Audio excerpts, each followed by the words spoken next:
This time on the Queen's Cavalry, the two roles of the household cavalry, guarding the Queen and armoured warfare. Iron horses charge into battle. All those enemies to the north are to be hunted down and destroyed.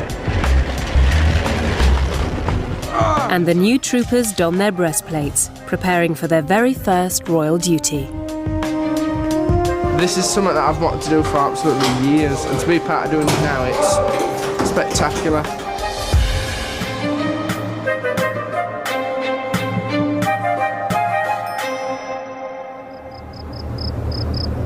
On the prairies of central Canada, the British Army has 2,690 square kilometres of nothing much at all.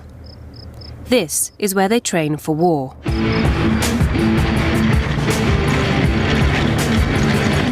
A virtual battle is about to begin. The household cavalry is here in strength. Their mission? To attack the British Army. We're basically a hard-hitting, fast-moving, free-thinking and aggressive enemy. And this is where the gloves come off. The Household Cavalry's Armoured Regiment is taking the part of the enemy, known here as Opposition Forces, or OPFOR for short. Commanding them is Colonel Charlie Clee. He's dealing with a battlefield where the landmarks sound like a giant game of Monopoly. Push south and start to work the route between Strand and Mayfair. Roughly speaking, between the... This is going to be their second exercise this month. Yeah. And so far, they've been doing rather too well.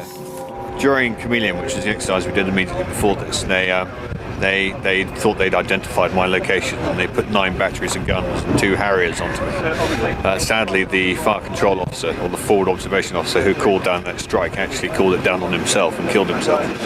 But I understand that the commanding officer of the battle group has offered a week's leave to any call sign that kills my tank. Being targeted in an exercise scenario may sound like fun, but it's a vital tool for preparing men for the real thing. March 2003. D Squadron spearheaded the invasion of Iraq. The squadron launched an operation 40 kilometres forward of the front line into the rear of the Iraqi 16th Armoured Division. They suffered 3 dead and 4 wounded. But it could have been worse if they hadn't spent the preceding 4 months honing their skills. The exercise is one giant war game. To generate maximum realism and training value, an unseen and neutral commander manipulates the whole event. And this is the Games Master's HQ. It's my game. It's my train set at this stage. Brigadier Patrick Marriott commanded British land forces during the invasion in the last Gulf War. So they've slightly lost the enemy now, in terms of death. Now he's in control of a virtual war. He's the only person who can see what both sides are up to. Battle Group Commander does not know what's going to happen, and I train him and put him through a number of different training objectives, then I can decide the sort of things I want to put him through.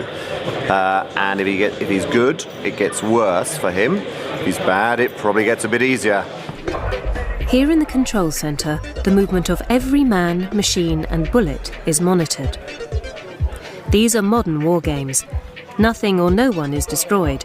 A Challenger tank costs over £4 million, far too valuable to risk. But the aim is to create something as close to real war as possible, so live ammunition is replaced with lasers. Lance Corporal Peter Townsend is the expert. First of all, we've got the RDUs, which are the retro detector units, and they detect when the laser's being fired at you. Also within the lasers comes a strobe light, which gives out a warning so other vehicles know when you've actually been hit. So if you're hit and destroyed, they will keep flashing. If you're just hit and you haven't been destroyed, they will just flash a couple of times and then stop flashing. At the front here, that's the actual laser. When you fire, it comes out of there, hopefully hitting the other vehicle and destroying it. On the front, you've got the big black box with brown cartridges in. That's the flashbang smoke simulator. So when you fire, one of them will go off and it will give a puff of smoke and a sound so they can actually know who's firing at them and where from as well. It's not just the vehicles which are wired to headquarters. Every trooper is also linked to the computer system. What we've got here is the area weapons simulated effects vests. Every soldier on the battlefield will wear this, and with various electronic equipment inside, will know the position of every soldier on the battlefield. Attached to the front of the soldier's rifle is a laser, and the soldier will have to activate this laser via the vest prior to carrying out any engagements, and he can then fire his weapon in exactly the same manner that he would on a proper battlefield. If a soldier's fired at, the vest will indicate as to whether that soldier's been taken out or if bullets are just sort of shooting past his head. The fear's still there, really. As soon as the bullets start coming close to the guys, they start running around doing the normal stuff they would in a real sort of combat situation. Having built up a rough... The household cavalry are playing the enemy. Mission 1 kicks off tomorrow in D+22. Our immediate objective, crossings over the River Suffield. Our secondary objective, crossings over the River Fairhurst. Their mission tomorrow: advance 20 miles through the enemy battle group lines, cross 2 rivers and seize the land beyond. Everybody clear so far? But until they receive the order to advance at dawn, all they can do is wait. For Lieutenant David Crosthwaite-Eyre, fresh from officers' training at Sandhurst, it's his first taste of operations in his new regiment. We are all resting, reading, and writing letters home, getting a shower, very important. I'm going to try and persuade my operator to have a shower, because otherwise I'm sharing a tent with him like he is, which I don't want to. Trooper David Willis has been in the regiment for 3 years. This is like every kid's dream, and you know, you join the army, you drive tanks around a field, you blow stuff up, it's all good. Most members of the household cavalry find their careers oscillating between fighting wars and protecting the Queen. In 3 months' time, David will be back on ceremonial duties in London. At the end of the year, I can go up to Knightsbridge and do the next phase of my career, get some promotion, then hopefully make my way up through the ranks and come back out here probably as a commander. You know, you go from tanks one year, and then all of a sudden you're up Knightsbridge, middle of London, best of both worlds, as they say. On the other side of the world, 4,000 miles away in Windsor, the cavalry's latest trainee troopers have spent the last 6 weeks learning to ride. It's the school of hard knocks.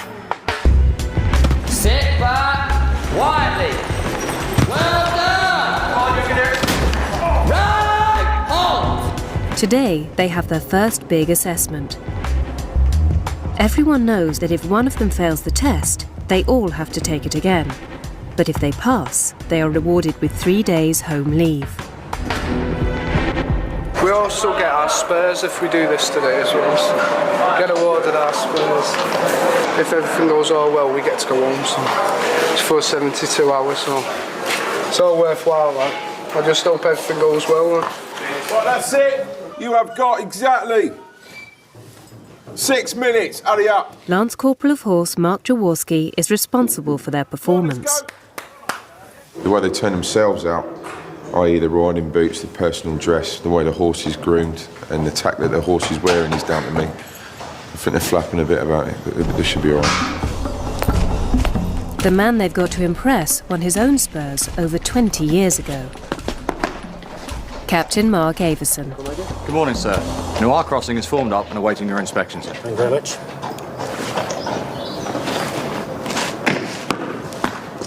Okay, here we go then. Right. Eyes. Cut. Morning, gentlemen. Good morning, sir. Noir Crossing already waiting your inspection. Trooper Hookham riding Zulu. It's not a good start. Start again. Trooper Hookham riding Zulu, sir. Okay, have you been the lead file all the time? Second day, sir.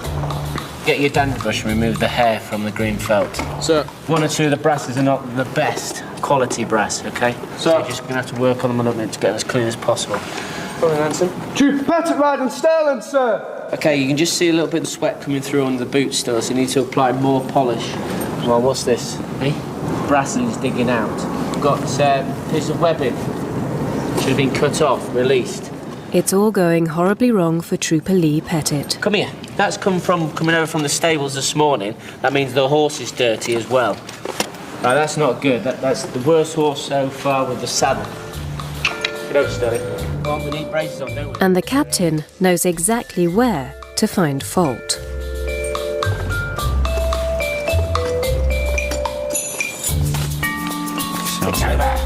Troop Wakefield riding vagabond, sir! That polish again on the boots, yeah?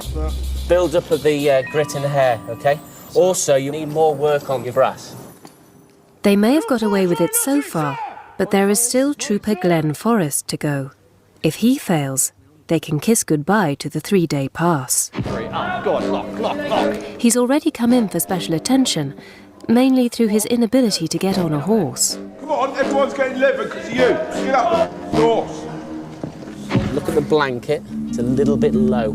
Has he done enough to win everyone some leave? Do you know what the type of bit this is? T-bit, sir. T-snaffle, yeah? Okay. Cool, Major. Right, guys.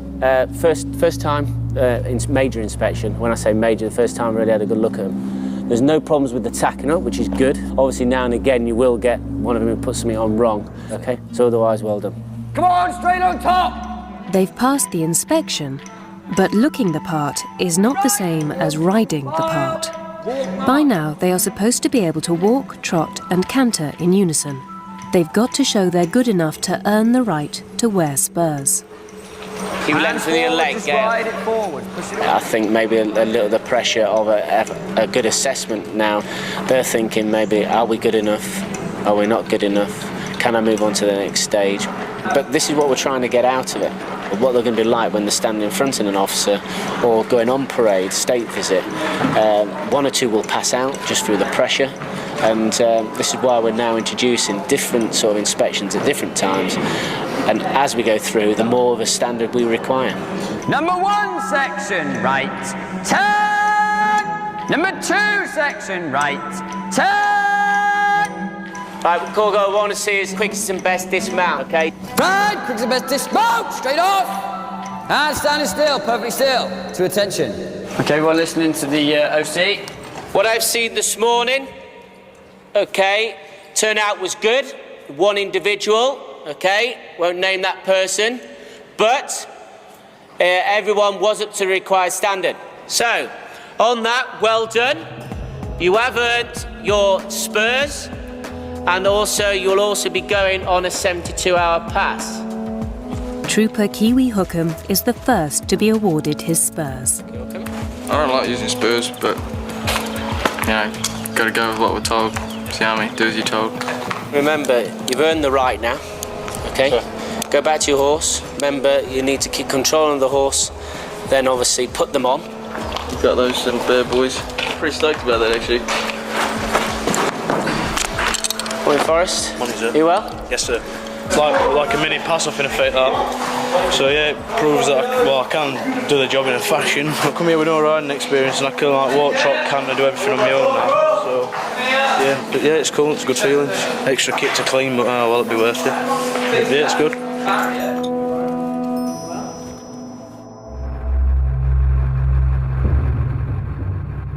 It's dawn on the Canadian training ground, and the Household Cavalry are awaiting the order to charge.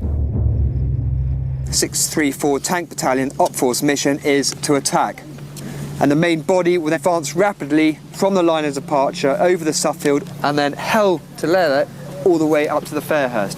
The main effort is the seizing and holding of the crossings on the River Fairhurst. First, they send in an advance guard to seek out the enemy and probe their defences. It's all about speed and decisive manoeuvres. To stay alive, they need to cover the open ground as fast as possible. It's quite painful. You get thrown around a lot. So occasionally your whole helmet and ear set will be thrown off because you're literally being launched around so hard. And the ground here, it looks like a flat prairie, but actually when you look close, there are hundreds and hundreds of little holes. And the suspension on these CVRT does not react well to them, and it's hellish to go over at 50 kilometres an hour in a turret. David and the Household Cavalry's objective, the Fairhurst River, lies 2 miles dead ahead. But in the way are 20 heavyweight Challenger tanks of the battle group. Their task is to stop the cavalry. In this wargame, the small Household Cavalry tanks have the virtual punching power of a T-72, the old Soviet main battle tank. but they are outnumbered 4 to 1. David is taking on Goliath. Over in Mission Control, the whole exercise is being carefully controlled. The tracking screens show the cavalry's forward vehicles in red, advancing rapidly into battle. Feed detected the Recce Battalion minus on the 7-9 northing on the Bingville Road, concentrating... Every vehicle has an identification number. 80 is in the thick of the action. They're coming under heavy fire from much larger forces, so start to take evasive action. But 80 is trapped. He is forced into a minefield and destroyed by concentrated laser fire. The recorder shows it's a virtual kill, and 80 is out of the battle. Its destruction is recorded at Mission Control. I came over the brow here. I saw vehicles over there. Didn't see the challengers over there. Game saw them. I thought he was looking at the ones over to the northwest and engaged us.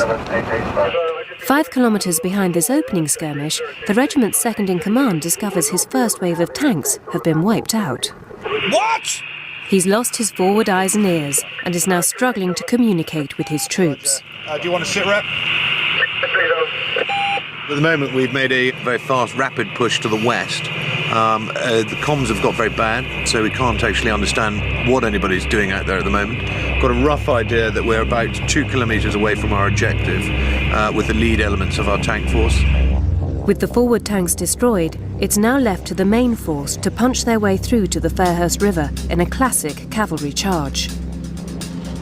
To support the second wave of household cavalry tanks, they call in virtual artillery in an effort to obliterate the enemy tanks. We're artillery basically, and we're bringing down the missions. They do a lot of damage.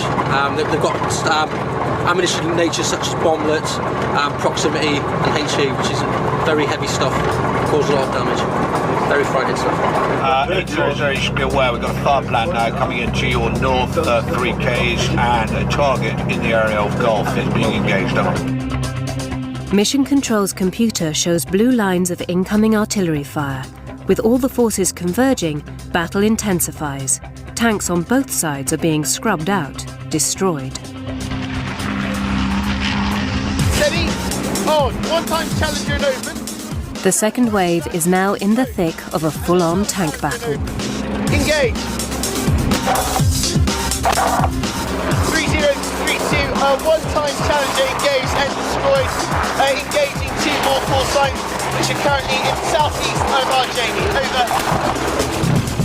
But gradually, David appears to be beating Goliath.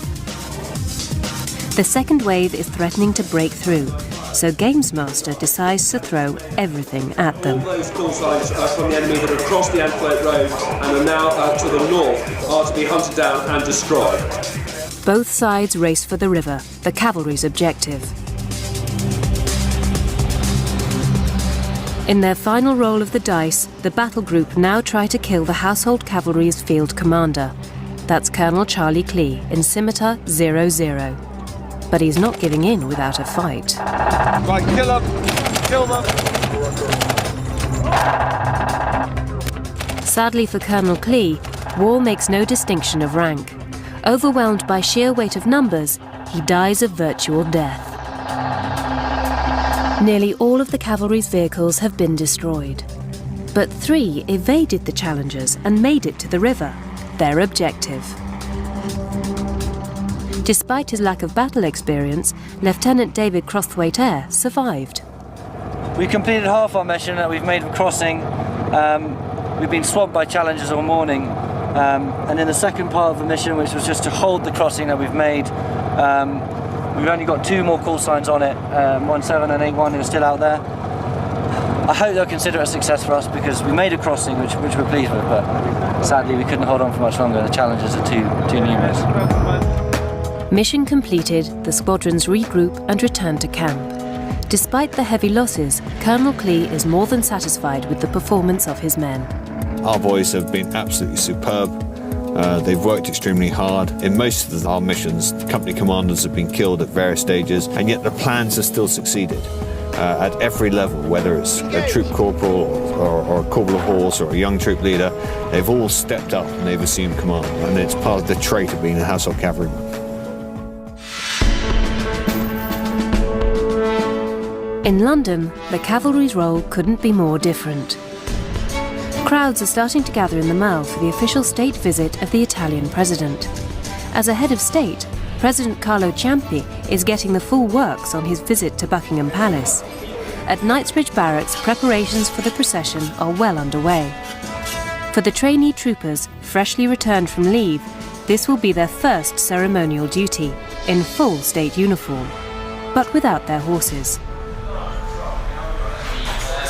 The helmet and breastplate alone are worth £4,000. They've been polishing it for days. All the eyes of the world are on you. If the Queen goes anywhere and you go with her, you're not only representing the British Army, you're representing the country on its own prestigious element. Trooper Liam Wakefield is a huge fan of the ceremonial side of the job. I haven't missed Trooping the Colour on TV for the last 11 years. And sad. It's because I'm sad. Trooper Glenn Forrest is discovering that it all requires constant, meticulous upkeep. Just bobbing a jack boot. Liam's working on cuirasses and Adrian's working on the gauntlets, painting horse. When you're in the clean rooms doing it, you're like up to like silly o'clock in the morning doing it. Your will to live just goes. Yeah, you've just got no morale and you just think, oh wait, it's knife, I'm going to slit my wrist. Would you rather go out for a fight? On that you've got They are in charge of a sword for the very first time. Each sword's the same, every trooper gets the same sword. You see how it's the same sword. Made by Wilkinson's. Got your hill, your sword, your handle, your sword knot, and what we call the skull crusher. Nice little ball on the end. Anybody comes to attack us, whack them on the head. It's got a brilliant pain, brilliant pain. The standard issue cavalry sword dates back to 1892. For extra grip, the handle is made from shark skin. There is a specific drill for every sword action and manoeuvre.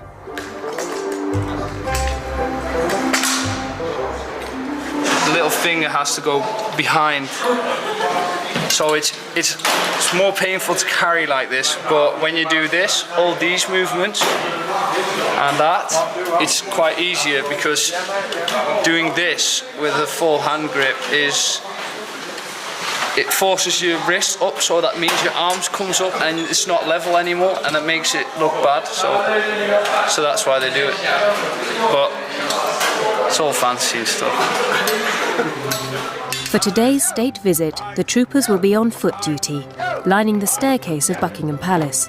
So for the last few days, they've been practicing marching. In boots, upstairs and downstairs. For Trooper Wakefield, to guard the Queen at a state event is the culmination of a lifetime's ambition. After watching it for something like 11 years, you see what pomp and circumstance and everything, and then you're going to be part of it. This is something that I've wanted to do for absolutely years, and to be part of doing it now, it's spectacular. And I'm slightly nervous, but I'm not as nervous as I expected to be, because we've done all training and everything, we've trained to do it, so we shouldn't have a problem really. Yeah, we know! Commanding the staircase lining party is Squadron Corporal Major Graham Gardner. For these guys here, it's their first ever ceremonial parade, the first time in their career in front of the Queen. So it's a massive, massive responsibility for them and a great honour. Right, fall in, lifeguards, this end, blues and rolls, the other end. Before the parade, everyone has to adopt the jackboot waddle. This is to keep their polish pristine and avoid any cracking around the ankles. Glenn Forrest will not be on parade. He's drawn the short straw and is operating as pit crew. So you're just going along, making sure that all thumbprints are off and that the tunics are brushed down. Just cleaning up all the loose bits, bobs and ends. It's hard, but it's rewarding. Yeah. Especially when you see all the guys out there and they're all lined up and stuff. I think it's going to be us soon. They got some white in your boot there, mate. You know Don't. The Household Cavalry Stair Party is going to comprise 3 members of the Lifeguards and 3 of the Blues and Royals. In keeping with tradition, the Blues and Royals wear their chin straps under their chins. The lifeguards do not. There's a few butterflies there floating around everywhere. So it's a big day for them, you know. So it's their first sort of a parade in front of any sort of royalty or anything like that. But they've done plenty of practice, the kit's there, so hopefully everything will go well. If it doesn't, then my head's on the chopping block tomorrow morning, isn't it? Right, guys, what we want to do now is just slowly and carefully get onto the minibus. Don't trash your kit. Once the new boys have marched past the old boys, who are doing the mounted part of the ceremony, they remove their boots and clamber aboard their luxury coach for the short trip to Buckingham Palace.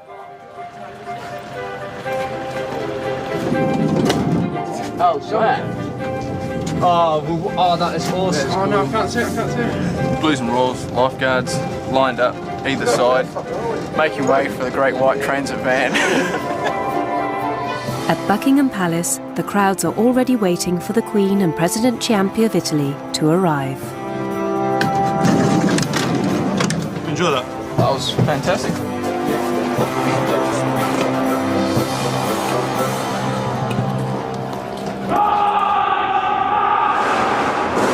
The Irish Guards are forming up in the inner quadrangle.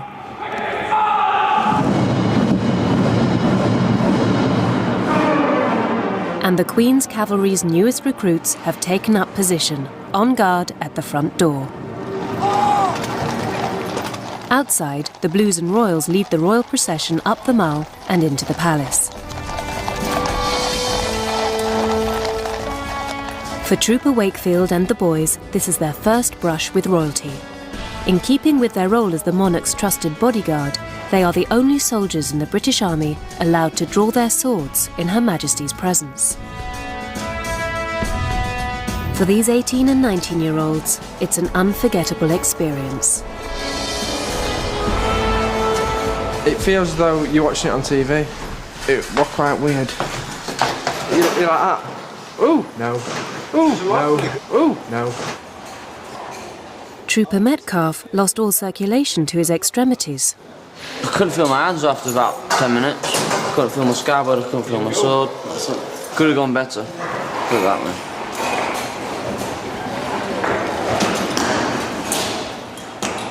way. Standing still for half an hour proved hard work. And the parade ends with the dreaded march upstairs. Coming back into the palace, there's some people falling downstairs. Ben fell back, and I went backwards as well when we were walking up the stairs. Apart from that, everything went fine. Oh, fantastic. And breathe again. Breathe it out. Let's go. Next time on the Queen's Cavalry. There are testing times for the new tank drivers. Over there. Do that on your test. Failed. Right? We failed that. And chaos in the countryside when Vagabond takes Trooper Wakefield for an unscheduled swim. Lord, who's that? Oh, God, bloody hell. I knew something was going to happen today.